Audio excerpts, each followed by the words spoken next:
Hi friends, welcome to Kalokollu talks. ఈరోజు మన international న్యూస్లో భాగంగా ఈరోజు మనం చెప్పుకోబోయే టాపిక్ ఏంటంటే, చైనాలో కట్టినటువంటి బ్రిడ్జ్ ఏదైతే ఉందో, ఎక్కడ సిచువాన్ అనే ప్రాంతంలో హాంగ్ కీ బ్రిడ్జ్ కూలిపోయింది. అయితే అది ఎందుకు కూలిపోయింది, ఎలా కూలిపోయింది, దానికి వెనక ఉన్నటువంటి కారణాలు ఏంటి, దానివల్ల ఏమైనా నష్టం జరిగిందా, ప్రాణాలకు ఏమైనా ప్రమాదం జరిగిందా అనే విషయాలు ఈ వీడియోలో మనం తెలుసుకోవడానికి ప్రయత్నం చేద్దాం. ఓకేనా? సో ముఖ్య వివరాల్లోకి వెళ్తే మనం చైనాకి అలాగే చైనాకి ఎదురుగా ఉన్నటువంటి అంటే దగ్గరలో ఉన్నటువంటి టిబెట్, అంటే చైనాకి ఆనుకొని ఉన్నటువంటి ఒక దేశం టిబెట్. అంటే చైనాకి టిబెట్కి రాకపోకల కోసం 800 మీటర్ల పొడవైనటువంటి ఒక బ్రిడ్జిని పర్వతాల్లో లోయల గుండా ఆ బ్రిడ్జిని నిర్మించారు. అయితే ఆ బ్రిడ్జు రాకపోకల కోసం ఓపెన్ చేశారు. 1 నెల రోజుల క్రితం ఓపెన్ చేశారు. రాకపోకలు సాగుతున్నాయి. అంటే పెద్ద 1 కిలోమీటర్ లోపల 800 మీటర్ల బ్రిడ్జ్ అనమాట. అయితే ఇది ఎక్కడ నిర్మించారు? పర్వతాల దగ్గర అని చెప్పాను కదా, అంతా హిల్ ఏరియా అనమాట. కొంచెం ఒక చిన్న వాన పడినా సరే మట్టి అనేది ఆటోమేటిక్గా జారిపోతూ ఉంటాం. అలాంటి ఏరియాలో వీళ్ళు బ్రిడ్జ్ కట్టారు. చాలా నైపుణ్యంతోనే కట్టారు.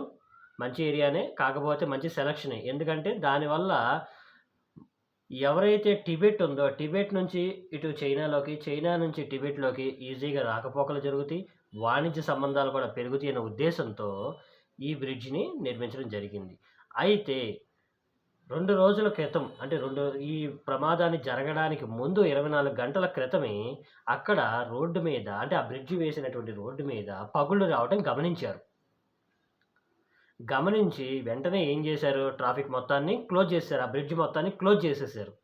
సో ఇక్కడ ఏదో కొంచెం అనుమానాస్పదంగా ఉంది, పరిస్థితి బాగోలేదు అన్న ఉద్దేశంతో ఆ బ్రిడ్జిని క్లోజ్ చేసేసారు. క్లోజ్ చేసిన కరెక్ట్గా 24 అవర్స్లో మొత్తం బ్రిడ్జ్ కూలిపోయింది. ఎలాగా?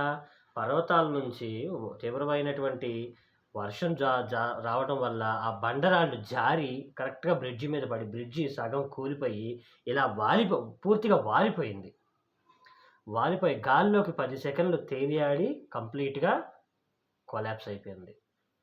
అయితే దీనివల్ల ప్రాణ నష్టం అయితే ఏం జరగలేదు. ఎందుకంటే 24 గంటల ముందే ఇది కనిపెట్టారు. అంటే పరిస్థితి బాగోలేదన్న విషయం అర్థమైంది వాళ్ళకి.